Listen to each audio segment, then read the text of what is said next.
Hello നമസ്കാരം എല്ലാവർക്കും എൻ്റെ ഒരു പുതിയ വീഡിയോയിലേക്ക് വീണ്ടും സ്വാഗതം. കഴിഞ്ഞ വീഡിയോയിലേക്ക് ഇത് ഷെയർ ചെയ്ത് മെസ്സേജ് അയച്ച എല്ലാവർക്കും ഒരായിരം നന്ദിയുണ്ട്. ആദ്യമായിട്ടാണ് എൻ്റെ ചാനൽ കാണുമെങ്കിൽ ഉറപ്പായും സബ്സ്ക്രൈബ് ചെയ്യണം. ഫേസ്ബുക്കിലാണെങ്കിൽ ഫോളോ ചെയ്ത് ഷെയർ ചെയ്യണം കേട്ടോ. അപ്പോൾ നേഴ്സായിട്ട് വരാനായിട്ടുള്ള വീഡിയോസുകളാണ് ഞാൻ ചെയ്യുന്നത്. യു.എയിൽ നേഴ്സായി വരാനിരിക്കുന്നവരോ വന്നവരോ അല്ലെങ്കിൽ നേഴ്സിംഗ് റിലേറ്റഡ് ആയിട്ടുള്ള എന്തൊരു കാര്യം നിങ്ങൾക്ക് എനിക്ക് മെസ്സേജ് അയക്കാൻ ഞാൻ നിങ്ങൾക്ക് റിപ്ലൈ ആയിട്ട് വീഡിയോസ് ചെയ്യുന്നതായിരിക്കും കേട്ടോ.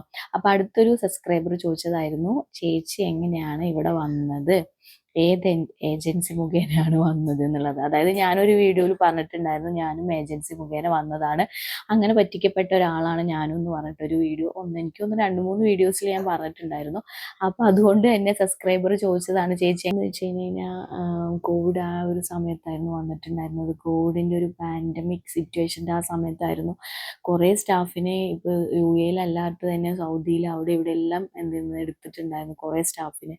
എന്ന് വെച്ചാൽ അത്രയും ലോക്ക്ഡൗണും കാര്യങ്ങളും ഒക്കെ ആയി കുറേ പേരുടെ ജോലിയെല്ലാം നഷ്ടപ്പെട്ടു. ഇവിടെ ഇപ്പോൾ ദുബായിലാണെങ്കിലും കുറേ പേരുടെ നഷ്ടപ്പെട്ടു. പക്ഷെ അതിലും ജോലിയൊന്നും നഷ്ടപ്പെടാണ്ട് ഉണ്ടായിരുന്ന ഒരേ ഒരു ഫീൽഡ് എന്ന് പറയുന്നത് നേഴ്സിംഗ് ഫീൽഡായിരുന്നു. അതുകൊണ്ട് തന്നെ അതിലേക്ക് കുറേ ആൾക്കാരെ സ്റ്റാഫിനെ അവർ ഹയർ ചെയ്ത് എടുക്കുന്നുണ്ടായിരുന്നു കേട്ടോ. ഇൻക്ലൂഡിങ് ഗവൺമെൻറ്റിലാണെങ്കിലും കുറേ പേര് എടുക്കുന്നുണ്ടായിരുന്നു. അപ്പം അങ്ങനെയായിരുന്നു ഞാൻ വർക്ക് ചെയ്തുകൊണ്ടിരുന്ന ഹോസ്പിറ്റലിൽ കുറേ സ്റ്റാഫ് ഇങ്ങനെ കയറിപ്പോയി. അപ്പോൾ അവരെല്ലാം ഓരോ ഏജൻസിയുടെ അണ്ടറിൽ നിന്നാണ് കയറിപ്പോയത്. അങ്ങനെ പോയവർക്കൊക്കെ അവർ ജോബ് ഓഫർ ചെയ്ത പോലെ തന്നെ ഹോസ്പിറ്റൽ അല്ലെങ്കിൽ ക്ലിനിക്ക് അങ്ങനത്തെ സ്ഥലങ്ങളിലൊക്കെ ജോലി കിട്ടിയിട്ടുണ്ടായിരുന്നു. അപ്പോൾ പിന്നെ നമ്മൾ എന്ത് ചെയ്തു, അവരൊക്കെ പോയി അവർക്ക് കിട്ടിയല്ലോ എന്നുള്ളൊരു ഉറപ്പിലും നമ്മുടെ സീനിയേഴ്സൊക്കെ പോയിട്ടുണ്ടായിരുന്നു. അവർക്കൊക്കെ പറഞ്ഞ പോലെ ജോലി കിട്ടി. അപ്പോൾ നമ്മൾ അത്രയും ട്രസ്റ്റ് ചെയ്തു, അവരൊക്കെ ജോബ് ഓഫർ ചെയ്ത പോലെ തന്നെ കൊടുത്തല്ലോ എന്നുള്ളത്.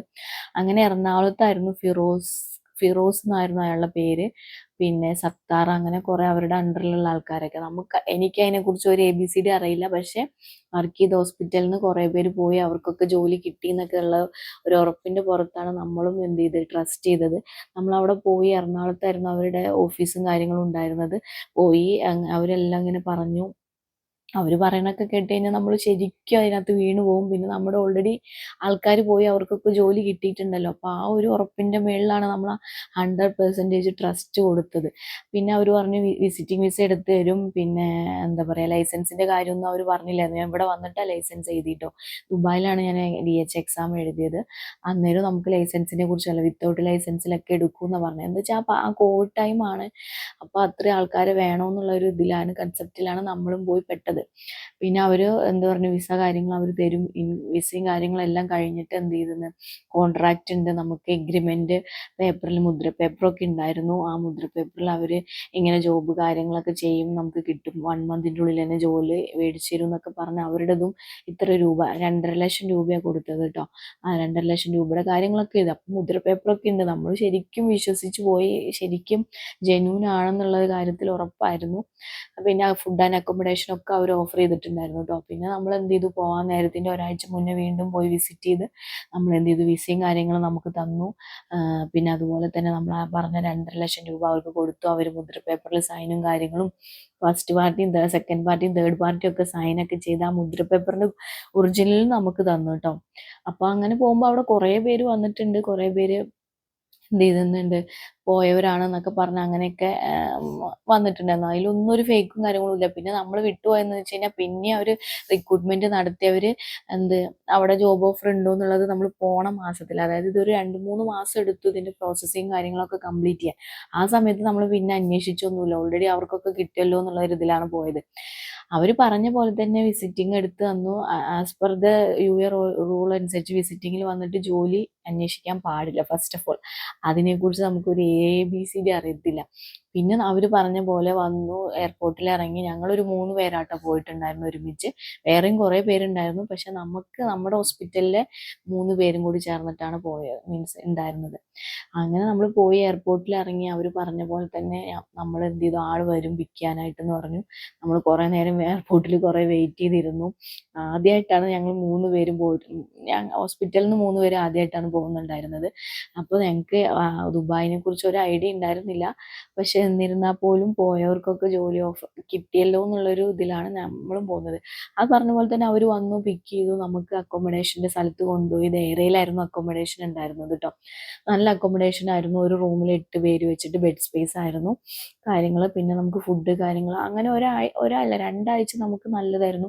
അവർ പറഞ്ഞ പോലെ തന്നെ ആൾക്കാർ വന്ന് ഒരു വലിയ വാനിൽ നമ്മളെന്ത് ചെയ്യുന്നു ഇൻ്റർവ്യൂവിന് വേണ്ടി കൊണ്ടുപോകുന്നു. അങ്ങനെ അവർ പല പല എന്തത് ഇൻ്റർവ്യൂ കണ്ടക്ട് ചെയ്യുന്ന കുറേ പേരുണ്ടാവുമല്ലോ അല്ലാണ്ടുള്ളത്. ഇപ്പോൾ ഹോസ്പിറ്റലോ ക്ലിനിക്കിലേക്കാണെങ്കിൽ അവർ കണ്ടക്ട് ചെയ്യും ഒരു സ്ഥലത്ത് വെച്ചിട്ട്. അങ്ങനെ കുറേ സ്ഥലങ്ങളിൽ വെച്ചിട്ട് ജോലി എന്ത് അതായത് ക്ലിനിക്കിൽ ഹോസ്പിറ്റലിലുള്ള ആൾക്കാർ ജോലി അവരുടെ HR മാനേജർ അങ്ങനെയൊക്കെ വന്ന് എന്ത് ചെയ്യുന്നു ഇൻ്റർവ്യൂ കണ്ടക്ട് ചെയ്യുന്നു. അതിന് കുറേ പേര് സാലറിയിൽ എന്ത് ചെയ്യുന്നു 4000 5000 ആ സാലറിയിലൊക്കെ ജോലികൾ ഉണ്ടായിരുന്നു. അങ്ങനെ വില്ലിങ് ആയവരൊക്കെ എന്ത് ചെയ്യുന്നു അന്നേരം തന്നെ ഓഫർ ലെറ്റർ സൈൻ ചെയ്യുന്നു, അവർക്ക് ജോബ് ഓഫർ കൊടുക്കുന്നു, അങ്ങനെ പോകുന്നു. ഇതൊരു ഇതിലേതായിരുന്നു. പക്ഷെ നമ്മളെ കൊണ്ടുപോയതെന്ന് വെച്ച് കഴിഞ്ഞാൽ ഇത് ഹോം കെയറിലേക്ക് മാത്രമായിരുന്നു. ക്ലിനിക്കിലൊക്കെ കൊണ്ടുപോയി, പക്ഷെ അവിടെ ഒരു 1000കണക്കിന് സ്റ്റാഫ് ഉണ്ടാവും. അത്രയും ആൾക്കാരുണ്ടായിരുന്നു. 1000കണക്കിന് ആൾക്കാരാണ് ഇൻ്റർവ്യൂ കണ്ടക്ട് ഓരോ സ്ഥലങ്ങളിൽ നമ്മളെ കൊണ്ടുപോകുമ്പോഴും അവിടെ 10-500 ആൾക്കാർ സ്റ്റാഫുകളുണ്ട്. അതിൽ നിന്നൊന്നും നമുക്ക് ഇൻ്റർവ്യൂ ചെയ്തിട്ട് നമ്മളെ ഒന്നും സെലക്ട് ചെയ്യുന്നില്ല, അങ്ങനെ നമുക്ക് ജോലികളൊന്നും കിട്ടുന്നില്ല. അങ്ങനെ ഒരു 2 ആഴ്ച കഴിഞ്ഞപ്പോഴേക്കും ഇതിൻ്റെ ഒരു ഇത് കഴിഞ്ഞു. പിന്നെ അവർ അധികം കൊണ്ടുപോകുന്ന ഹോം കെയറിലേക്കും മസാജ് സെൻറ്റർ അങ്ങനത്തെ സംഭവങ്ങളിലേക്കുള്ള ഇൻ്റർവ്യൂവിനൊക്കെ കൊണ്ടുപോകും. അപ്പം ഞങ്ങൾ പോകില്ല എന്ന് പറഞ്ഞു. വാൻ വരും, എന്നും രാവിലെ വാൻ വരും. അവർ തലേദിവസം നമുക്ക് മെസ്സേജ് അയക്കും, ഇങ്ങനെയാണ് നാളെ ഇൻ്റർവ്യൂ, നിങ്ങൾക്ക് പോകുന്ന സ്റ്റാഫിൻ്റെ പേര് തരാണ്. നമ്മൾ കൊടുക്കാണ്ടായി. എന്താ വെച്ചാൽ നമുക്ക് നമ്മൾ പറഞ്ഞതല്ലല്ലോ, നമുക്ക് ക്ലിനിക്ക് അല്ലെങ്കിൽ ഹോസ്പിറ്റലിൽ ജോലി ഓഫർ ചെയ്തിട്ടാണ് നമ്മൾ 2 ലക്ഷം രൂപ കൊടുത്തത്.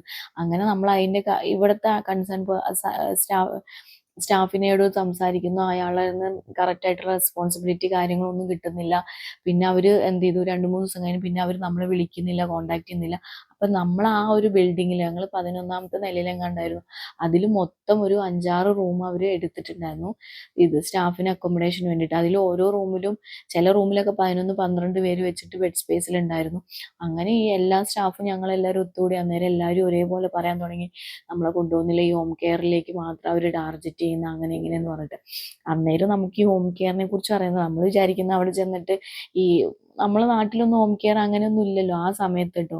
ഒരു 5 വർഷം മുന്നത്തെ കാര്യം ഞാൻ പറയുന്നത്.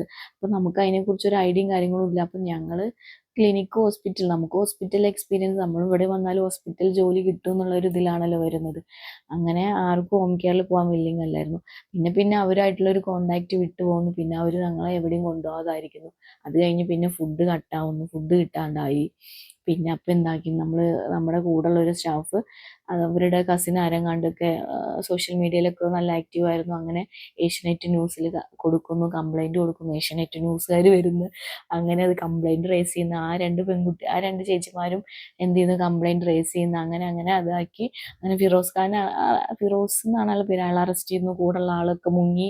അങ്ങനെ നമുക്കൊരു കോണ്ടാക്റ്റും ഇല്ല, നമുക്കൊന്നും ഇല്ലാണ്ടായി. വിത്തിൻ ഒരു 1 മന്തിൻ്റെ ഉള്ളിൽ തന്നെ 3 ആഴ്ച കഴിഞ്ഞപ്പോൾ തന്നെ ഇതൊക്കെ സീനായി. പിന്നെ അങ്ങനെ വാർത്തകളായി കുറേ പേരെ എന്ത് ചെയ്യുന്നു നോർത്ത് എംബസി തന്നെ തിരിച്ച് നാട്ടിലേക്ക് വിടാന്ന് പറഞ്ഞിട്ട് അവരെയൊക്കെ നാട്ടിലിട്ടു. കുറേ പേര് കസിൻസും റിലേറ്റീവ്സൊക്കെ ഉള്ള അടുത്തൊക്കെ പോയി. അങ്ങനെ കുറേ പേര് വെക്കേറ്റ് ചെയ്തു. കുറേ പേര് അവരുടെ ഓൺ ചെലവിൽ തന്നെ എന്ത് ചെയ്യുന്നു ഞങ്ങൾ പറഞ്ഞു ഞങ്ങൾ തന്നെ കാശ് തരാമെന്ന് പറഞ്ഞിട്ട് ആ സെയിം റൂമിൽ തന്നെ ഞങ്ങൾ കണ്ടിന്യൂ ചെയ്യാൻ തുടങ്ങി കേട്ടോ.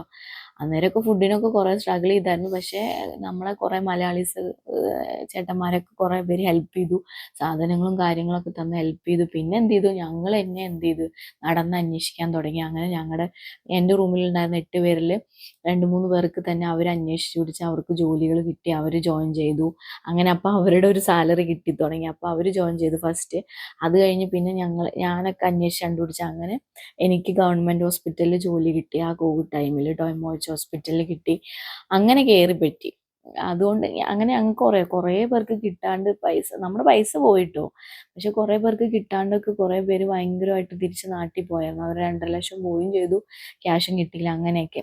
പക്ഷേ എനിക്കറിയില്ല, അത് കാരണം കൊണ്ട് എനിക്ക് ഇവിടെ ജോലി കിട്ടി, എനിക്ക് വരാൻ പറ്റി. അല്ലെങ്കിൽ ഞാൻ വരില്ലായിരുന്നു കേട്ടോ. ദുബായ് ഒന്നും ഞാൻ സ്വപ്നത്തിൽ പോലും വിചാരിച്ചിട്ടില്ല വരണമെന്നോ അവിടെ ജോലി എടുക്കുമെന്നോ അവിടെ ജോലി കിട്ടുമെന്നൊന്നും വിചാരിച്ചിട്ടില്ല. പക്ഷെ ആ ഒരു ഏജൻസി കാരണം എനിക്ക് വരാൻ പറ്റി, അതൊരു നല്ലതായി. പക്ഷെ പറ്റിക്കപ്പെട്ടു. അത് നമ്മൾ അന്വേഷിച്ച് കറക്റ്റ് ഇതാക്കാത്തതുകൊണ്ട് നമുക്ക് അതിനെക്കുറിച്ചൊരു അവയർനെസ് ഇല്ലാത്തതുകൊണ്ടുമാണ് അങ്ങനെ ഉണ്ടായിരുന്നത്. അപ്പം നിങ്ങൾ ഒരിക്കലും അങ്ങനെയൊന്നും വന്ന് പെടരുത്.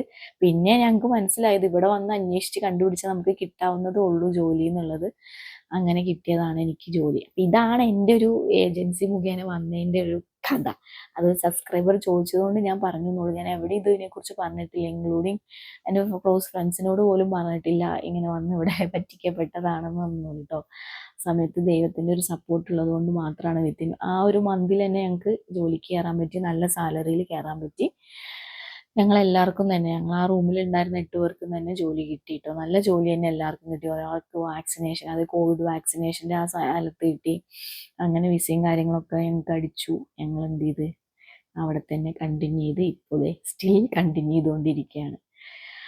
അപ്പോൾ നിങ്ങൾ ഏജൻസിയിലൊക്കെ കൊണ്ട് തലവെക്കുന്നതിന് മുന്നേ ആയിട്ട് 100 തവണ എല്ലാവരും 1000 തവണ അന്വേഷിക്കുക, പോയവരെ വീണ്ടും വീണ്ടും വിളിച്ച് ചോദിക്കുക. പിന്നെ അവർ റീസെൻറ്റ് റിക്രൂട്ട്മെൻറ്റ് നടത്തിയ സ്റ്റാഫിൻ്റെ നമ്പർ ചോദിക്കുക, അന്വേഷിക്കുക ഒക്കെ ചെയ്യുക കേട്ടോ. എന്നെപ്പോലെ പറ്റിക്കപ്പെടാതിരിക്കട്ടെ. എനിവേ ഇപ്പോഴത്തെ ഒരു സാഹചര്യത്തിൽ ആരും തന്നെ ഇങ്ങനെ വന്ന് പറ്റിക്കപ്പെടുന്നൊന്നുമില്ല. എല്ലാവരും തന്നെ അന്വേഷിച്ച് പിടിച്ചിട്ട് തന്നെയാണ് കൊണ്ടുപോയി തലവെക്കാറുള്ളത്. പണ്ട് അത്രയും ഇല്ല, ഇതൊക്കെ ഏജൻസിയൊക്കെ സ്റ്റാർട്ട് ചെയ്യുന്നത്. ഇപ്പോൾ കുറേ ഏജൻസികളും കാര്യങ്ങളൊക്കെ ഉണ്ട്. പണ്ട് അത്രയൊന്നും ഉണ്ടായിരുന്നില്ല, അതുകൊണ്ട് നമുക്ക് അതിനെക്കുറിച്ച് അറിയില്ലായിരുന്നു. അപ്പം ഇത്രേ ഉള്ളൂ ഈ വീഡിയോ. നിങ്ങൾക്ക് ഇഷ്ടപ്പെട്ടെന്ന് വിചാരിക്കുന്നു. അപ്പം ഇത് നിങ്ങൾക്ക് വേറെ എന്തെങ്കിലും ഡൗട്ടോ കാര്യങ്ങളോ എന്തെങ്കിലും ഉണ്ടെങ്കിൽ ഉറപ്പായും മെസ്സേജ് അയക്കണം, ഞാൻ വീഡിയോ ആയിട്ട് ചെയ്യുന്നതായിരിക്കും. ആദ്യമായിട്ടാണ് കാണണമെങ്കിൽ ഉറപ്പായും സബ്സ്ക്രൈബ് ചെയ്യണം. ഫേസ്ബുക്കിലാണെങ്കിൽ ഫോളോ ചെയ്ത് ഷെയർ ചെയ്ത് ലൈക്ക് ചെയ്യണം കേട്ടോ. അപ്പം അടുത്തൊരു വീഡിയോ ആയിട്ട് കാണാം. Thank you for watching. By.